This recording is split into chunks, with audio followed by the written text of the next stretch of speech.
सामवेदीय तलवकार शाखा की केनोपनिषद के प्रथम मंत्र के व्याख्यान रूप भाष्य की चर्चा हम लोग कर रहे हैं। केनेशितं पतति प्रेषितं मनः इत्यादि वाक्य से ब्रह्म जिज्ञासु श्रोत्रिय ब्रह्मनिष्ठ आचार्य के पास अपने जिज्ञास्य ब्रह्म विषयक प्रश्न कर रहा है। तो केनेशितं पतति प्रेषितं मनः, इससे शिष्य ने पूछा कि मन संकल्प विकल्पात्मक अपना व्यापार करता है, मनन रूप व्यापार करता है। यह मनन रूप व्यापार करने वाला भौतिक होने से जड़ है। जड़ होने से उसकी स्वतः प्रवृत्ति मनन रूप व्यापार में असंभव है। जड़ में चेतन की प्रेरणा से ही प्रवृत्ति देखी जाती है किसी भी व्यापार में। तो भौतिकत्वात् मन जड़ होने से मनन रूप व्यापार में प्रवृत्त होने वाला मन का प्रवर्तक कोई न कोई चेतन है, यह प्रश्न करने वाले ब्रह्म जिज्ञासु को स्वयं निश्चित है। वह भौतिक बाह्य जड़ पदार्थों का प्रवर्तक जो लोक में देखा जा रहा है, वह तो लोक में व्यवहार अवस्था में चेतन के रूप में प्रसिद्ध व्यावहारिक चेतन के रूप में जो कार्यक्रम संघात है, वह इच्छा या बोलना या अन्य कोई क्रिया रूप प्रेरणा से युक्त होकर के बाह्य जड़ पदार्थों का प्रवर्तक होता है, यह भी उसे स्वयं निश्चित है। जिज्ञासु को, बुद्धिमान जिज्ञासु है,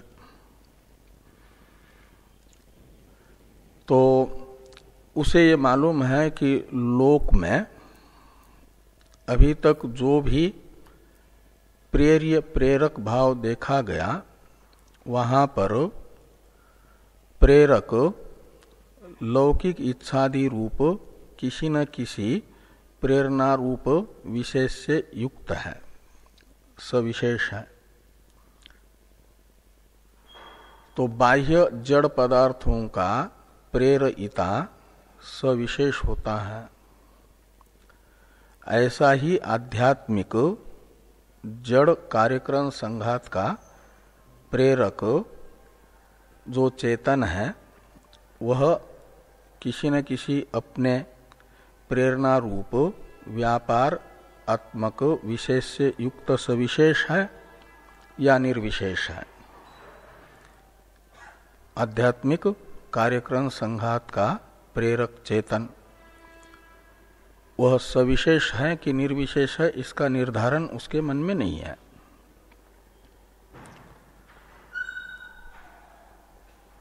तो ये निर्धारण करने के लिए आध्यात्मिक जड़ कार्यक्रम संघात के प्रेरक चेतन का स्वरूप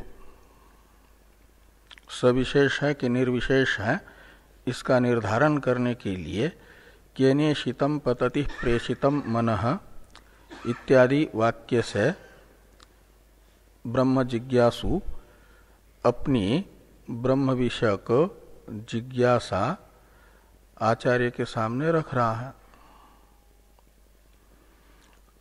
तो इसमें प्रेर्य है मन, और केन शब्द से मन के प्रेरक विशेष विषयक प्रश्न है।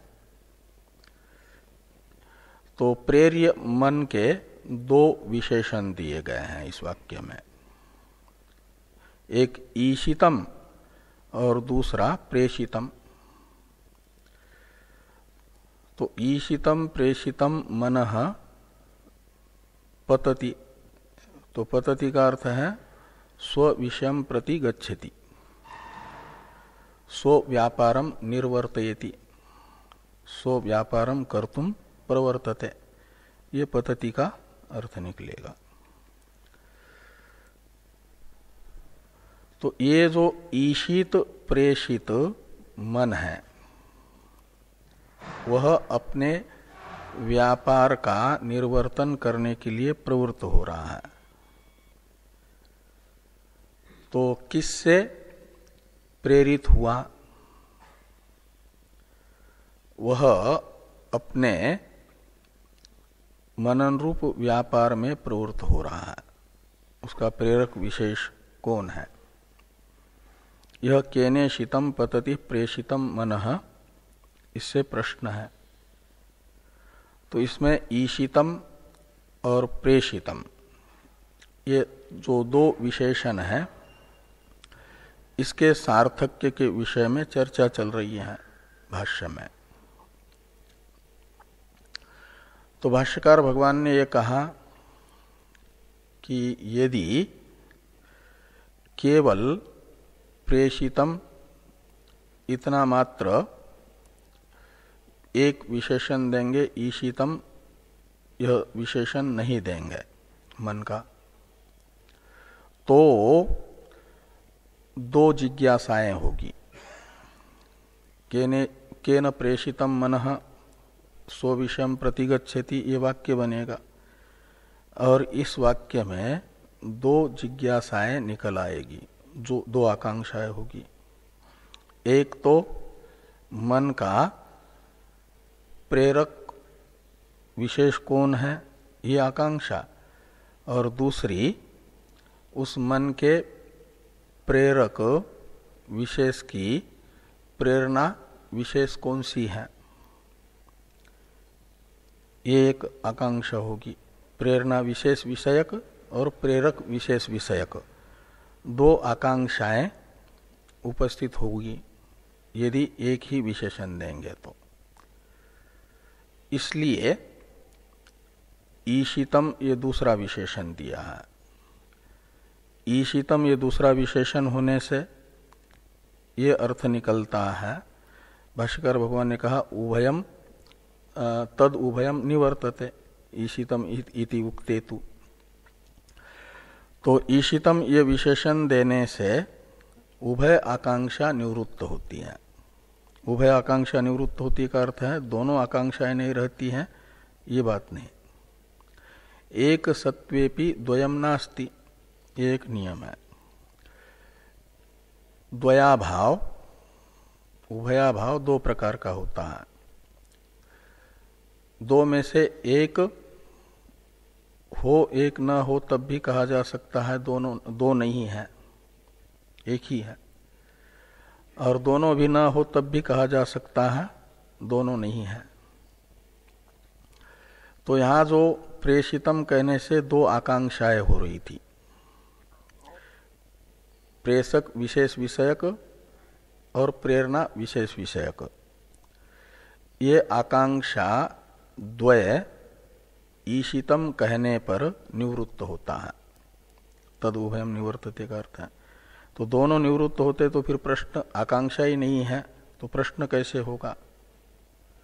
इसके लिए यह है कि एक सत्वेपि उभयम नास्ति, ये न्याय लगाना है। तो एक आकांक्षा ही रहेगी ईशितम कहने पर, दूसरी आकांक्षा नहीं रहेगी। तो दो में से कौन सी आकांक्षा रहेगी, कौन सी नहीं रहेगी? तो प्रेरक विशेष विषयक ही आकांक्षा रहेगी, प्रेरणा विशेष विषयक आकांक्षा की निवृत्ति हो जाएगी ईशितम कहने पर। इसलिए ईशितम विशेषण सार्थक है। ईशितम कहने से अर्थ निकलेगा कि किस प्रेरक विशेष की सन्निधि मात्र से मन प्रेरित हुआ, सन्निधि मात्र रूप प्रेरणा से प्रेरित हुआ, अपने मनन रूप व्यापार में प्रवृत्त होता है। ये प्रश्न वाक्य का अर्थ निकलेगा। तो इसमें उसे वो प्रेरणा भी निश्चित है कि सन्निधि मात्र रूप प्रेरणा है।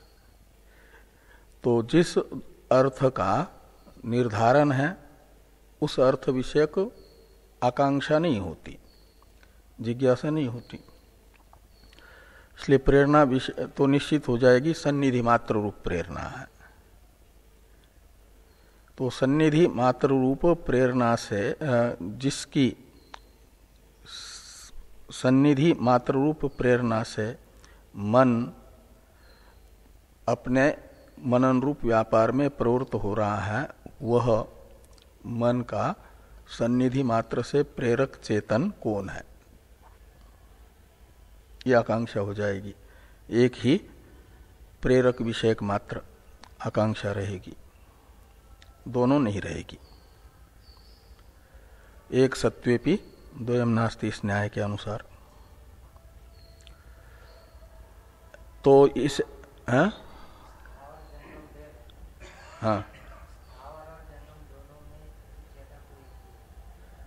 हाँ ठीक है, चेतन एक है।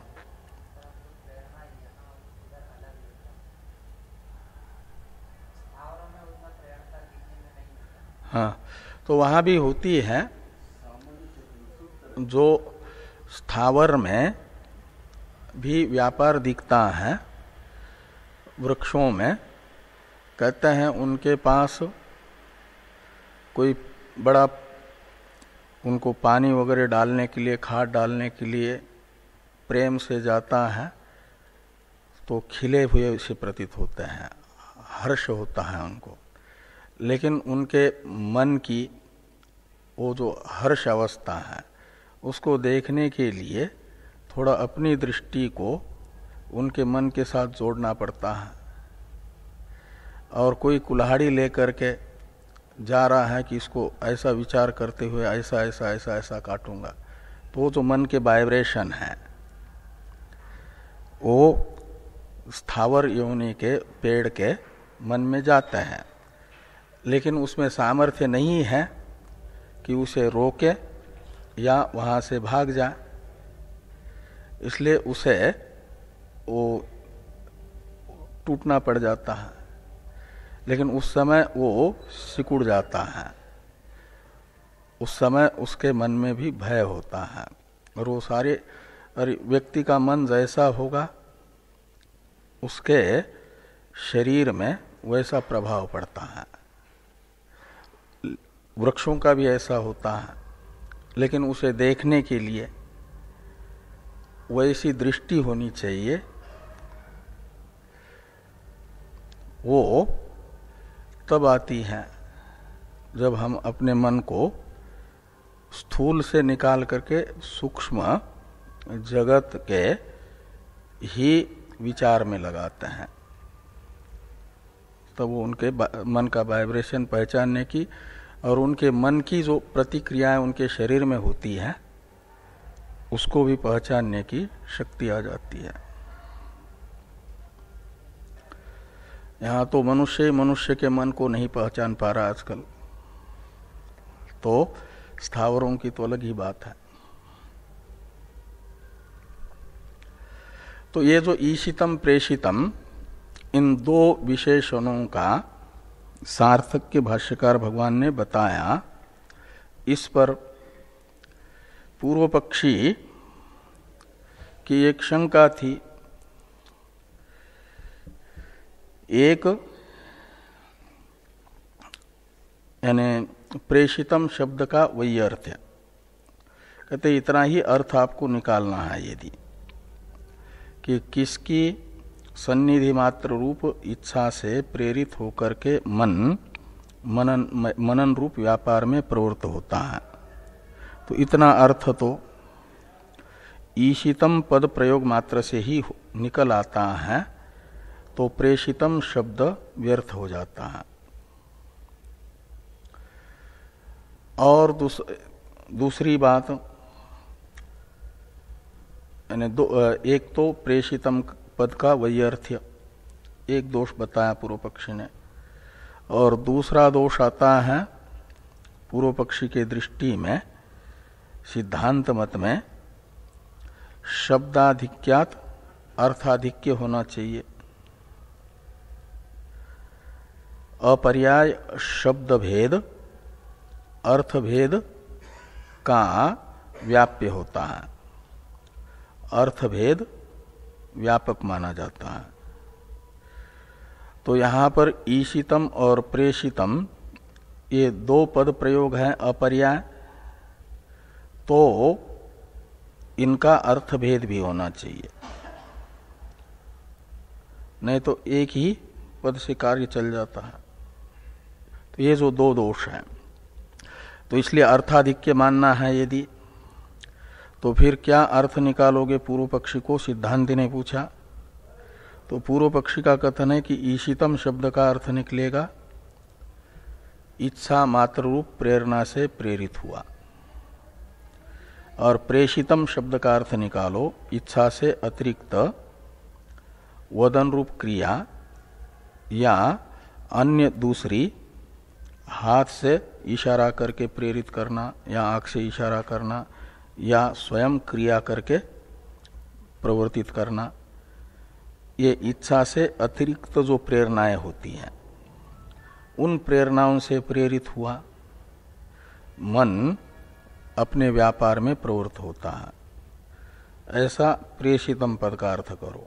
ईशितम का इच्छा मात्र से प्रेरित हुआ, किसकी इच्छा मात्र से प्रेरित हुआ, और प्रेषितम का किसके वदनादि व्यापार से प्रेरित हुआ, मन अपने व्यापार में प्रवृत्त होता है। ऐसा अर्थ निकालो, ये पूर्व पक्षी ने आग्रह किया। लेकिन सिद्धांति कहते हैं ये जो तुम अर्थ करना चाहते हो यह अर्थ अयुक्त है, अनुचित है। ये अर्थ निकालोगे प्रेषितम पद को सार्थक बनाने के लिए और शब्दाधिक्यात अर्थाधिक्यम इस न्याय के आधार पर, तो ये प्रश्न आत्मजिज्ञासु का नहीं माना जाएगा, प्रश्न ही अनुपपन्न हो जाएगा। तो एक शब्द को सार्थक बनाने के लिए पूरे वाक्यार्थ को ही अनुपपन्न मानने का दोष आ रहा है, वाक्य ही अनुचित सिद्ध हो रहा है, प्रश्न वाक्य ही।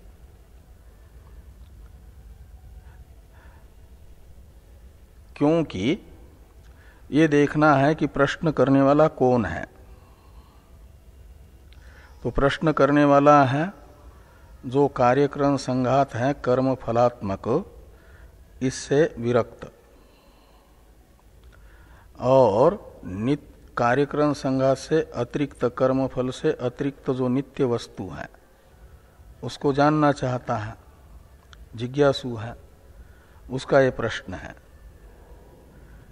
तो ब्रह्म जिज्ञासु का प्रश्न है, तो निश्चित है व्यक्ति अपना जो जिज्ञास्य होता है, जिसको जानना चाहता है, तद विषयक ही प्रश्न करता है। जिसे नहीं जानना चाहता उस विषयक प्रश्न, जिसे मालूम है हमारे पास समय कम है और सामने वाला सुयोग्य हमारे जिज्ञास्य का ज्ञान कराने वाला हमें उपलब्ध है, तो उसके सामने इधर उधर की बातें नहीं करेगा। जिसको जानना चाहता है तद विषयक प्रश्न करेगा। तो ये कर्मफल से विरक्त और नित्य आत्मवस्तु को जानने की इच्छा वाले का प्रश्न है, वह प्रश्न अनुपपन्न होगा यदि प्रेषितम पद का अर्थ ये मानेंगे वदनादि रूप प्रेरणा से प्रेरित हुआ मन, और ईशितम शब्द का अर्थ मानेंगे इच्छा रूप प्रेरणा विशेष से प्रेरित हुआ मन अपने व्यापार में प्रवृत्त होता है, जिसके इसका अर्थ है कि मन के प्रेरक को या तो इच्छा रूप विशेष वाला मान रहा है प्रश्नकर्ता। ईशितम शब्द का अर्थ इच्छा रूप प्रेरणा से प्रेरित हुआ करेंगे तो ये इच्छा रूप प्रेरणा किसकी होगी? केन शब्द से जिसकी जिज्ञासा की जा रही है उसी की मानी जाएगी प्रेरणा, तो इच्छा रूप विशेष वाला होगा। और प्रेषितम शब्द का अर्थ वदनादि रूप क्रिया करेंगे तो वदनादि क्रिया रूप विशेष वाला वो हो जाएगा। तो दोनों पक्ष में वह हो जाएगा सविशेषी जिज्ञास्य। तो सविशेष तो लोक में इच्छादि प्रेरणा रूप प्रेरणा विशेष से विशिष्ट कार्यक्रम संघात में ही प्रेरकत्व देखा जा रहा है, वो तो लोक प्रसिद्ध ही है, और वो तो इस जिज्ञासु को निश्चित ही है। निश्चित अर्थ विषयक प्रश्न नहीं होता, या तो प्रश्न होगा तो फिर सामने वाले की परीक्षा लेने के लिए होगा, इसको मालूम है कि नहीं है। इसके लिए स्वयं जिस अर्थ का निर्धारण है उस अर्थ विषयक प्रश्न वो नहीं कर सकता व्यक्ति जिसको निश्चय है प्रमाता। इसलिए ये प्रश्न अनुपपन्न होगा, सविशेष प्रेरक विषयक ये प्रश्न होगा, और वो प्रेरणा भी हो जाएगी उसकी विशेष इच्छा या वदनादि रूप व्यापार, वो तो कार्यक्रम संघात की है और उससे तो विरक्त है। तो कार्यक्रम संघात से विरक्त व्यक्ति का ये कार्यक्रम संघात जिस प्रेरणा विशेष से विशिष्ट होकर के प्रेरक बनता है तद विषयक प्रश्न नहीं बनेगा। ये यहाँ पर न प्रश्न सामर्थ्या देहादि इत्यादि से भाष्यकार भगवान ने उत्तर दिया है। अब एवं अपि इत्यादि जो भाष्य वाक्य हैं इससे पूर्व पक्षी ये कहते हैं मान लिया हमने कि प्रेषितम और ईशितम का जो हम अर्थ बताना चाहते हैं वह अर्थ मानने पर आत्मजिज्ञासु का प्रश्न अनुपपत्ति नामक दोष हमारे मत में आ रहा है, इसलिए हम जो अर्थ करना चाहते हैं वह गलत है, मान लिया। लेकिन आप जो बताना चाह रहे हैं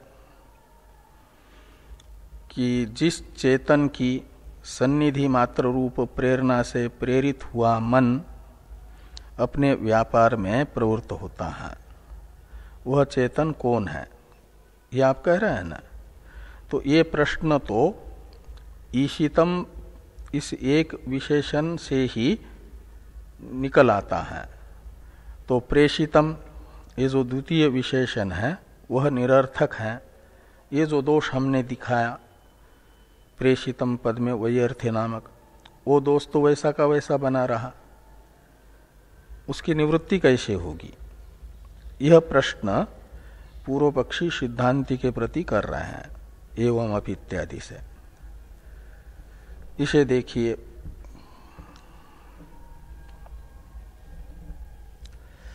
कि एवं अपि प्रेषित शब्दस्य अर्थो न प्रदर्शित एव। तो एवं अपि का अर्थ है प्रश्न अनुपपत्ति के भय से मान लेंगे कि मन के प्रेरक की प्रेरणा इच्छा या वदनादि व्यापार रूप नहीं है, सन्निधि मात्र रूप है, तो प्रश्न उत्पन्न होगा। ये इतना तो एवं अपि का अर्थ निकलेगा, जो सिद्धांति जैसा बताना चाहते वैसा मानने पर भी प्रेषित शब्दस्य अर्थो न प्रदर्शित एव। तो प्रेषित इस विशेषण का सार्थक्य तो सिद्धांति के द्वारा अप्रदर्शित ही रहा, वो अर्थ विशेष नहीं बताया गया, ये जो दोष है प्रेषित विशेषण में वैयर्थ्य नामक, ये कैसे निवृत्त होगा, ये पूर्व पक्षी का प्रश्न हुआ। इसे न इत्यादि से भाष्यकार भगवान पूर्व पक्षी की शंका का निराकरण कर रहे हैं। न इत्यादि जो सिद्धांत भाष्य है, इस पर टिप्पणी है 5 नंबर, इसे थोड़ा देखिए। समाधान भाष्य का अभिप्राय टिप्पणीकार बता रहे हैं। सिद्धांत गत्या पदद्वय सार्थक्यम तत्र प्रेषितम इत्यादिना उक्तम अपि बुद्धिम नारोहति चेत विधांतरेण तद्वदन प्रतिविधत्ते न इत्यादिना। तो ये कहते हैं सिद्धांत मतानुसार जो ईशितम और प्रेषितम दो विशेषण हैं, इसका सार्थक्य यद्यपि पहले भाष्यकार भगवान कह चुके हैं, तत्र प्रेषितम इति उक्ते तु तद उभयम निवर्तते। इस वाक्य से ईशितम और प्रेषितम इन दोनों पदों का सार्थक्य बता चुके हैं, लेकिन कहते हैं हमने जो बताया वह बुद्ध्यारूढ़ नहीं हुआ। यदि तो जिस प्रकार से बताया उस प्रकार से समझ में नहीं आया प्रेषितम पद का सार्थक्य, तो प्रकारांतर से बताते हैं। ये कहा कि बुद्धिम नारोहति चेत विधांतरेण, विधांतर से का अर्थ है प्रकारांतर। तो प्रकारांतरेण तद्वदन, तद्वदन यानी ईशितम और प्रेषितम इन पदों का सार्थक्य बताते हुए प्रतिविधत्ते यानी प्रतिवचन देते हैं, शंका का निराकरण करते हैं। प्रतिविधत्ते का अर्थ निकलता है प्रतिकार करते हैं, यानी जो दोष बताया आक्षेप किया उस आक्षेप का निराकरण करते हैं। प्रेषितम पद का वैयर्थ्य यह आक्षेप हुआ ना, उसका निराकरण है सार्थक्य दिखा करके। तो कहते हैं संशयवतो अयम प्रश्न इति प्रेषित शब्दस्य अर्थ विशेष उपपद्यते। भाष्य में है न का तो अर्थ निकलेगा सिद्धांत मतानुसार प्रेषित यह विशेषण व्यर्थ नहीं है, जो पूर्व पक्षी को दिख रहा है वैयर्थ्य, वो वैयर्थ्य नामक दोष प्रेषित पद में नहीं है। क्यों? तो कहते केने शीतम पतति प्रेषितम मनः, इस वाक्य से प्रश्न करने वाला जो प्रश्नकर्ता आत्मजिज्ञासु है वह संशयवान है, उसे संशय है। तो संशयवतो अयम प्रश्न, और प्रश्न यानी जो संदिग्ध अर्थ होता है वही जिज्ञास्य होता है। जिज्ञास्य अर्थ का निर्धारण करने के लिए प्रश्न होता है। असंदिग्ध अर्थ विषयक प्रश्न नहीं होता, संदिग्ध अर्थ विषय की होता। संदिग्ध कहते हैं संध्यास्पद, संशय का विषय। तो संशयवान का यह प्रश्न है। इति प्रेषित शब्दस्य अर्थ विशेष उपपद्यते, इति यानी इस कारण से, संशयवान का प्रश्न होने के कारण प्रेषित पद का सार्थक्य निकल आता है, वो सार्थक हो जाता है। कैसे सार्थक होगा प्रेषित शब्द? तो कहते इस प्रकार, किम इत्यादि पद से, वाक्य से प्रेषित पद का सार्थक्य बताते हुए जो प्रश्नकर्ता के चित्त में संशय है उस संशय का भी स्पष्टीकरण किया जा रहा, किम इत्यादि भाष्य वाक्य से। इसलिए 6 नंबर टिप्पणी में टिप्पणीकार कहते हैं कि संशयाकारम दर्शयन पदद्वयस्य अर्थवत्वम स्फुटयति किम इति, संशय के आकार को दिखाते हुए भगवान भाष्यकार पदद्वयस्य अर्थवत्वम यानी सार्थक्यम, पदद्वय शब्द से लेना ईशितम और प्रेषितम, ये जो दो विशेषण है मनः के, इन दोनों का अर्थवत्व यानी सार्थक्य स्पष्ट करते हैं संशयाकार को बताते हुए किम इत्यादि से।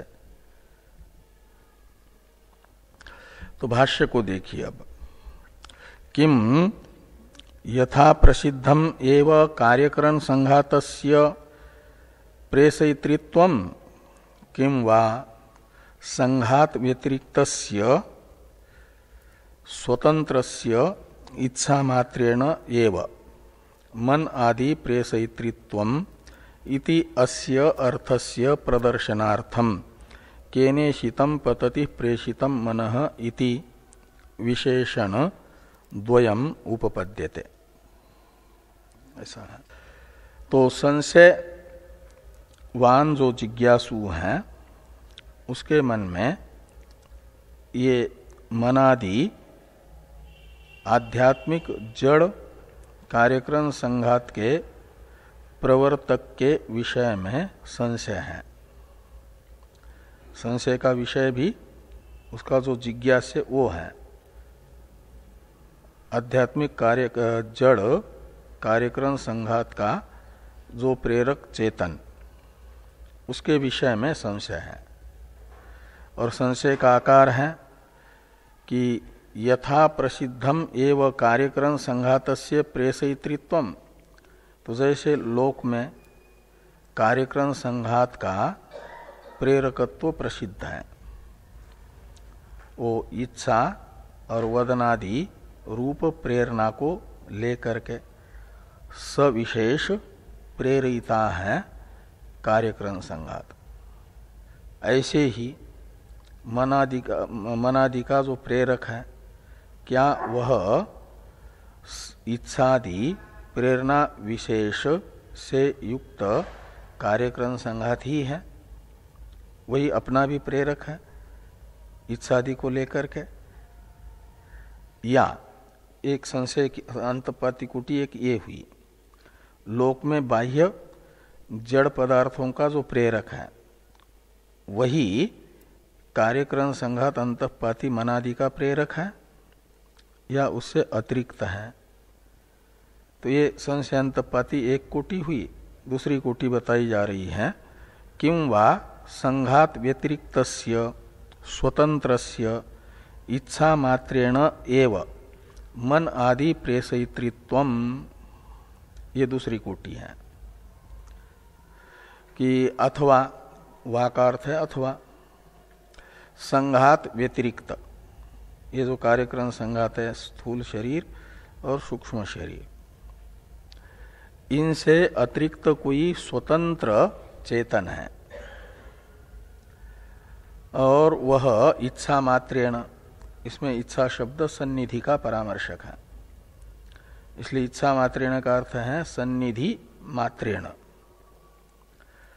तो सन्निधि मात्रेण एव मनादि प्रेषयितृत्वम, तो कार्यक्रम संघात से अतिरिक्त स्वतंत्र चेतन में अपनी सन्निधि मात्र से ही मनादि का प्रेरकत्व है। ये द्वितीय कोटि है। तो संशय अंतपाती जो दो विकल्प होते हैं, दो कोटि होती हैं, उनमें से एक कोटि होती है गलत, वो पूर्व पक्ष, एक कोटि होती है यथार्थ। और ये संशय जिज्ञासु के मन में है, उसका ये प्रश्न है। इसके लिए संशय अंतपाती जो प्रथम कोटि है प्रेषितम, इस विशेषण के कारण वह प्रदर्शित हो रही है। प्रथम कोटि लौकिक जो प्रेरक है सविशेष, उसको बताने वाली प्रथम कोटि प्रेषितम इस विशेषण से दिखाई जा रही है। और ईशितम इस विशेषण से जो दूसरी कोटि है, जो लोक में प्रसिद्ध नहीं है, सन्निधि मात्र से प्रेरकत्व, प्रसिद्ध हैं क्वचित कहीं कहीं। वो उसका हंस पक्षी आदि का उदाहरण भाष्य में आएगा यहीं पर। वो सन्निधि मात्र से प्रेरक होता है वैसा। तो एक कोटि वो है, वो ईशितम शब्द से बताई जा रही है। वो आएगा भाष्य में बताऊंगा। कहते हैं राजा लोग पहले वो पक्षी रखते थे, हंस पक्षी को।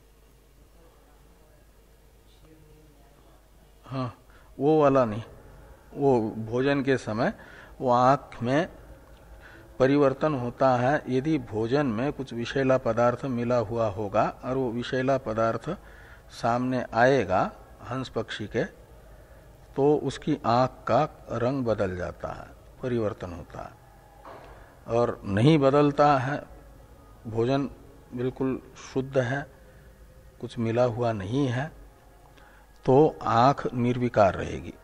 जैसी उसकी स्वाभाविक आंखें हैं ऐसी ही रहेगी, उसमें कोई विकार नहीं होगा।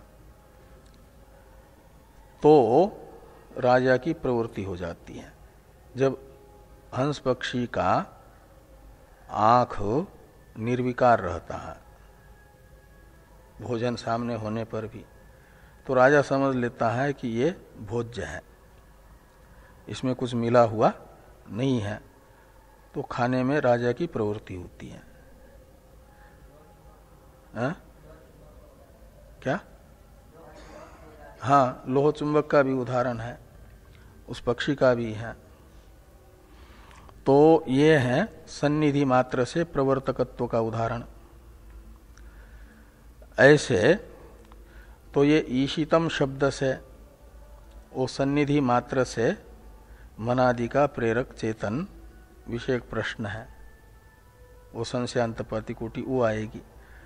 और प्रेषितम शब्द से लोक प्रसिद्ध जो सविशेष प्रेरक वो कोटि आएगी। इसलिए 6 नंबर टिप्पणी में टिप्पणीकार कहते हैं कि ईशितम इति अस्य तु संघात व्यतिरिक्तेन तत्संहतेन स्व सानिध्य मात्रेन प्रवर्तितम वा इत्यर्थ। और प्रेषितम शब्द का उससे पहले अर्थ बताया कि तत्र प्रेषितम इति अस्य संघातेन एव इच्छादिना प्रेरितम। अपने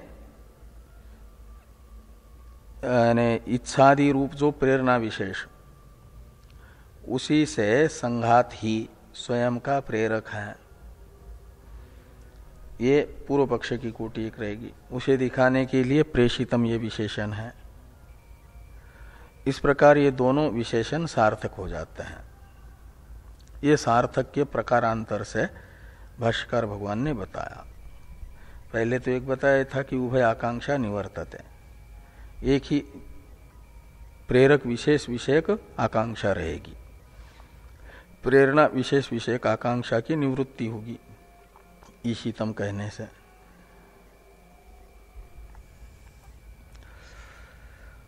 तो भाष्य में ये आया कि यथा प्रसिद्धम एवं कार्यकरण संघातस्य प्रेषयितृत्वं किं वा संघात व्यतिरिक्तस्य स्वतंत्रस्य इच्छामात्रेण एव मन आदि प्रेषयितृत्वम् इति अस्य अर्थस्य प्रदर्शनार्थम केनेशितम पतति प्रेषितम मनः इति विशेषण द्वयम् उपपद्यते। इस संशयाकार को दिखाने के लिए और संशय होने के कारण प्रश्न हो रहा है, ये दिखाने के लिए दोनों विशेषण सार्थक है, उपपन्न है। इस प्रकार ये ईशितम प्रेषितम पदार्थ विषयक जो चर्चा थी भाष्य में वो पूरी हो जाती है। अब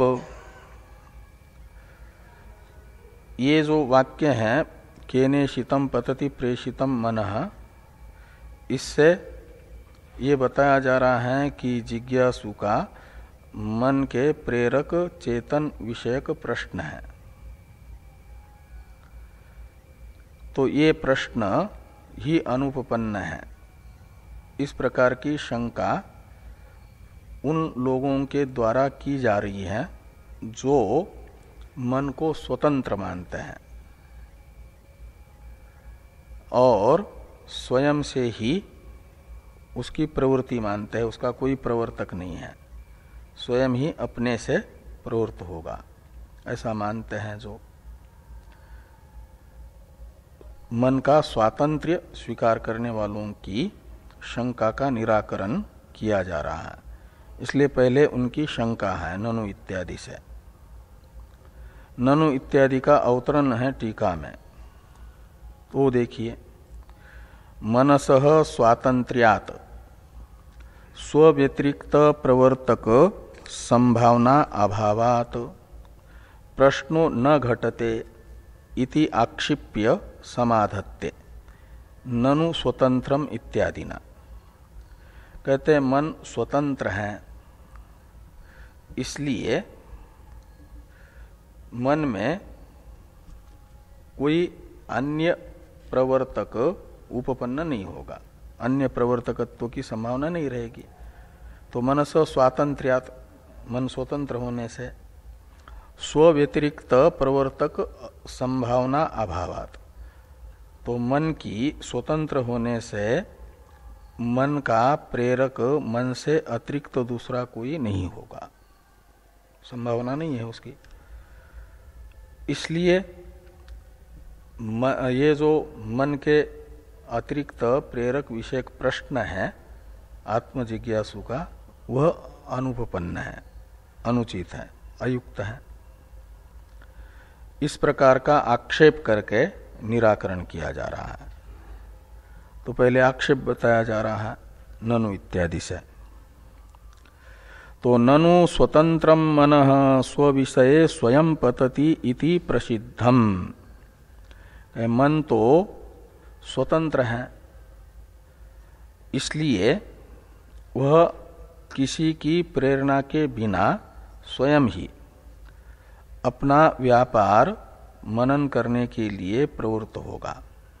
स्वविषय स्वयं पतति का अर्थ है स्वयं ही अपने कार्य में जुड़ जाएगा स्वतंत्र होने से, उसे किसी की प्रेरणा की आवश्यकता नहीं है।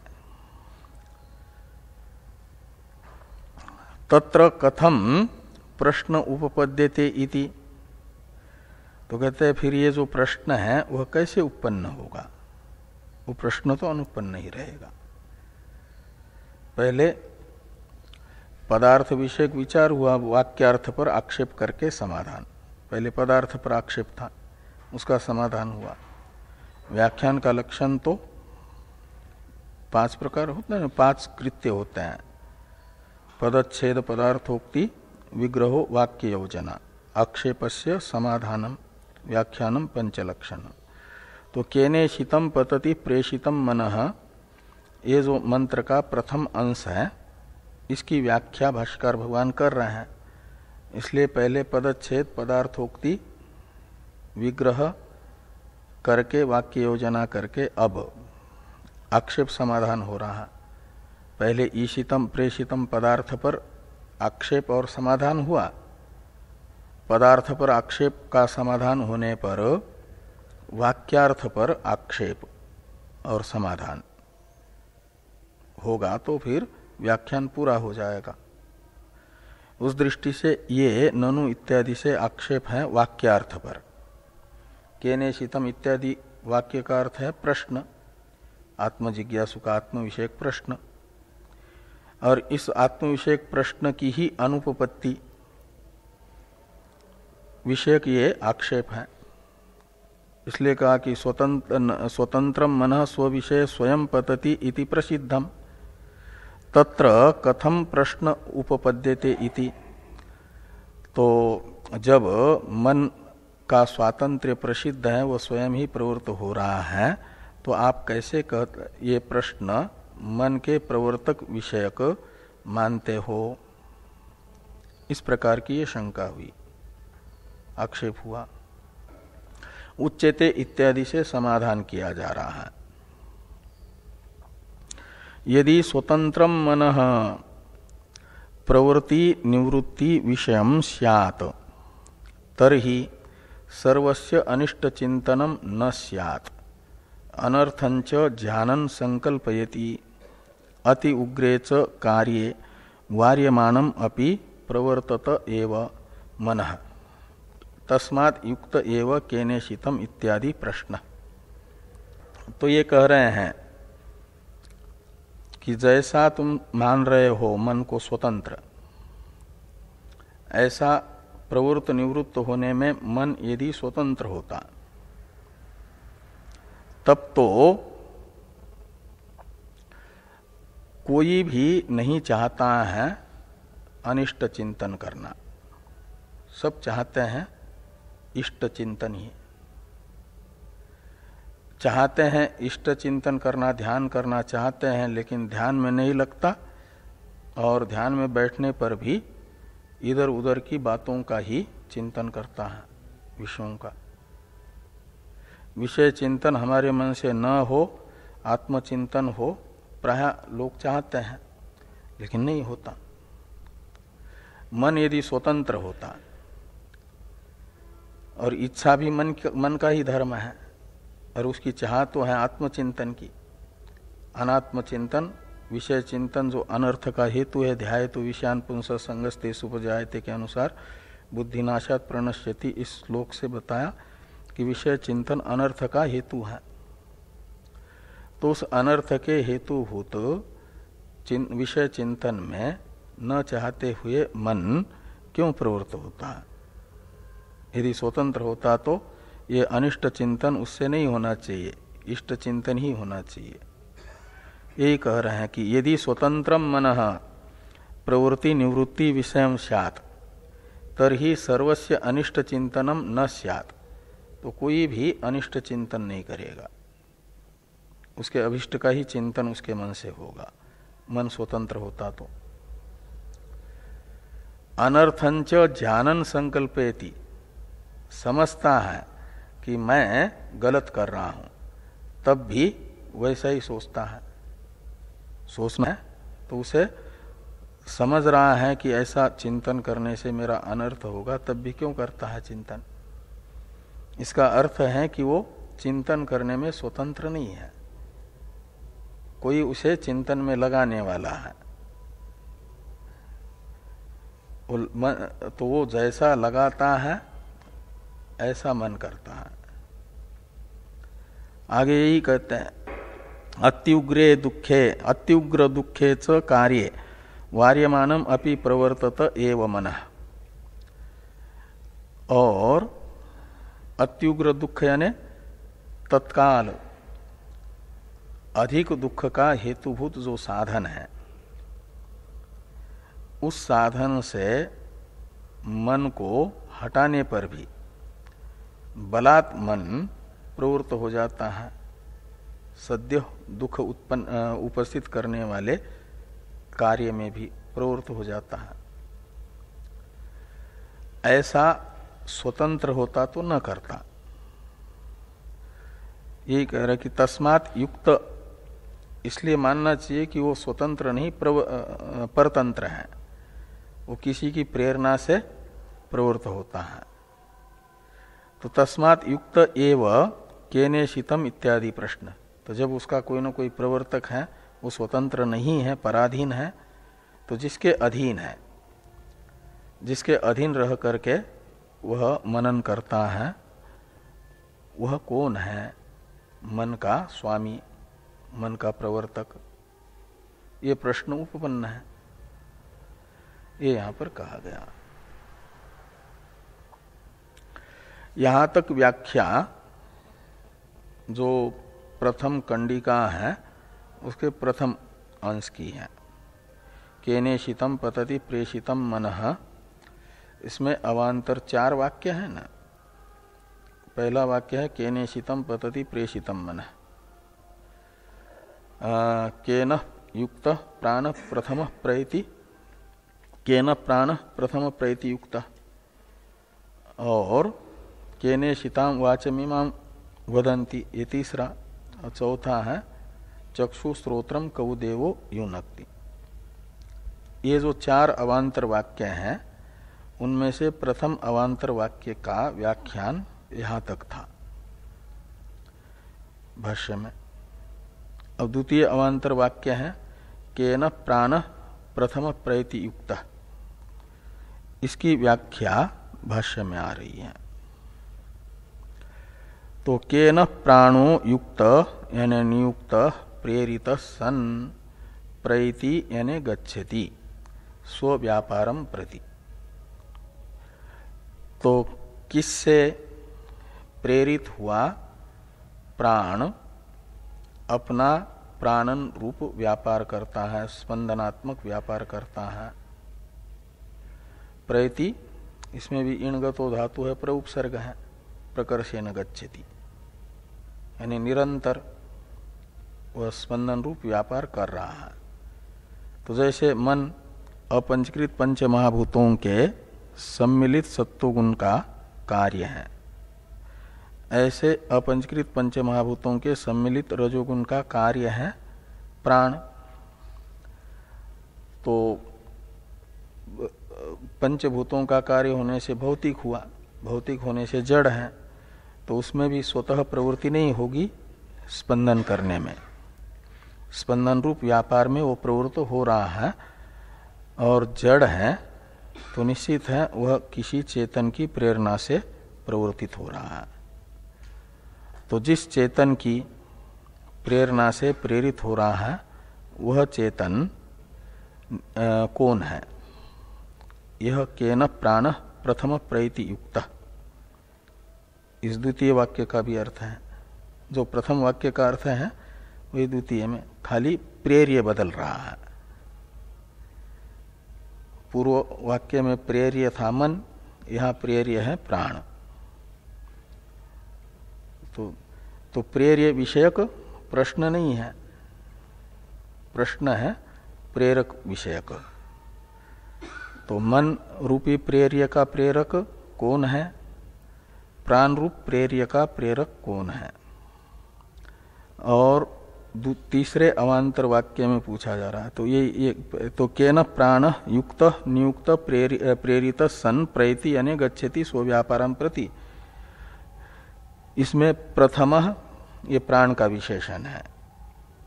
तो प्रथम इस विशेषण के सामर्थ्य से जो अर्थ निकल रहा है उसे कह रहे हैं कि प्रथम इति प्राण विशेषणम स्यात्, प्रथम यह प्राण का विशेषण होगा, भाष्य में है।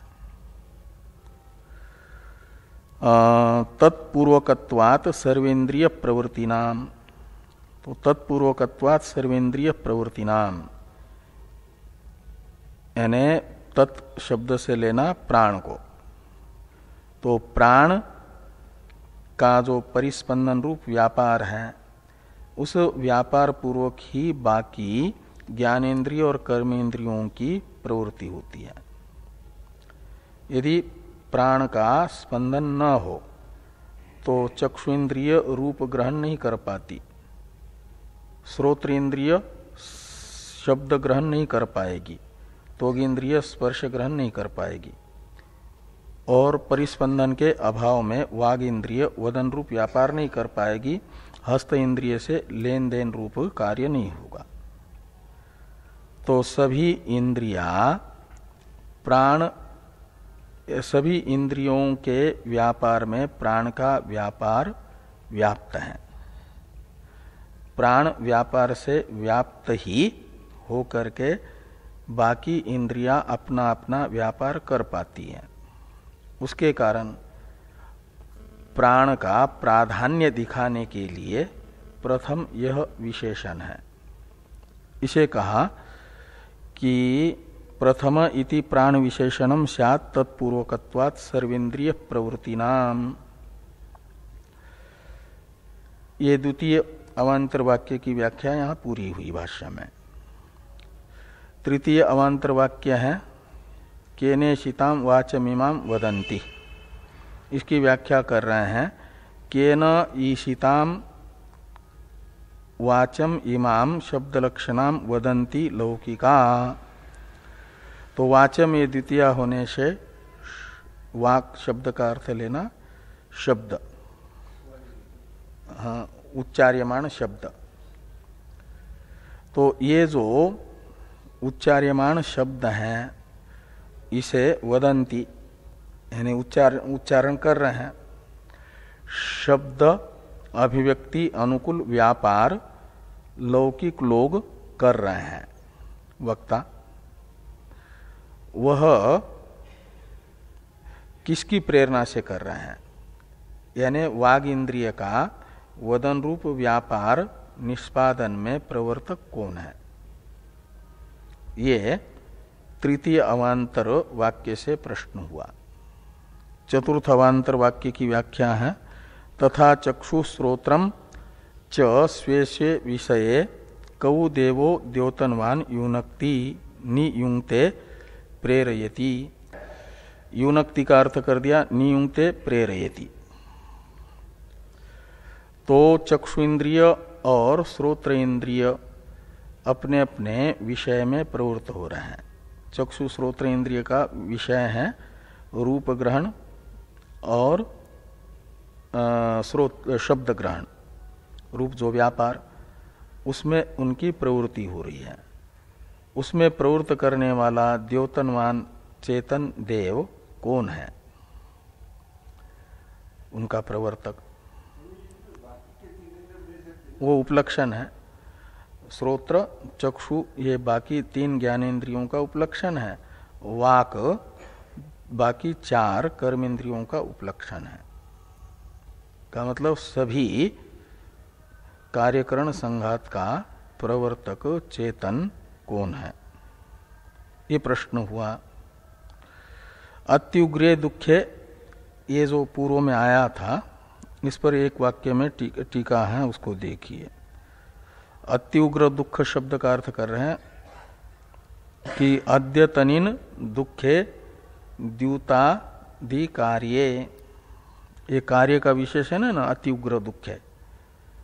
तो कार्य का अर्थ है कर्म, ऐसा कर्म क्रिया कि जो तत्काल दुख का हेतु है।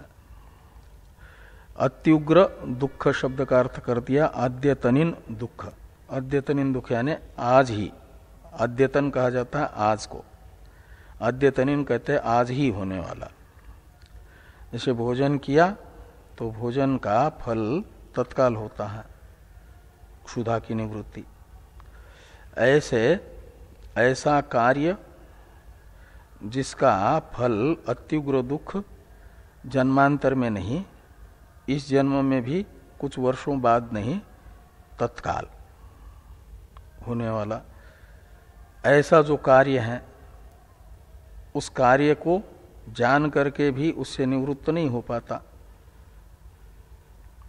युधिष्ठिर जान रहे हैं कि द्यूत खेलने से अभी अभी दोबारा भी बैठ गए थे ना, और उससे पहले एक बार द्रौपदी को निर्वस्त्र करने तक का प्रसंग आया, और ये दुख कोई संसार में इससे बढ़कर के दूसरा दुख हो नहीं सकता, और उसका कारण था वही द्यूत ही। और वो दुख देखा और तब भी फिर दोबारा भी वो उसी कार्य में प्रवृत्त हो रहे हैं। ये अत्युग्र दुख है। यही कह रहे हैं टीकाकार कि द्यूतादि कार्य, अद्यतनिन दुखे द्यूतादि कार्य, द्यूतादि रूप जो कार्य है, क्रिया है, उसमें प्रवृत्त हो जाता है जान करके भी। यदि मन स्वतंत्र होता तो प्रवृत्त न होता। इसका अर्थ है कोई न कोई उसका प्रवर्तक दूसरा है। बाकी की चर्चा, प्रश्न विषयक जो वाक्य है प्रथम, इस पर चर्चा हो गई। कल द्वितीय कंडिका की चर्चा प्रारंभ होगी। ओम कल अष्टमी है क्या? क्या? हाँ, वो तो वासना के अनुसार, जैसा जिसका स्वभाव है, पूर्व वासना है, उसके अनुसार चेतन की प्रेरणा होती है। वो सामान्य निमित्त है। जैसे अंकुर में असाधारण कारण है बीज, और जल है सामान्य कारण, साधारण निमित्त कारण। बिना जमीन में पानी के बीज अंकुरित नहीं हो सकता बीज डालने पर भी, लेकिन वो बीज के कारण अंकुर में विविधता होती है, पानी के कारण नहीं। ऐसे वासना के कारण विविधता प्रवृत्ति में है और चेतन रूप साधारण जो कारण है उसके कारण नहीं। विविधता का कारण तो वासना है, संस्कार है।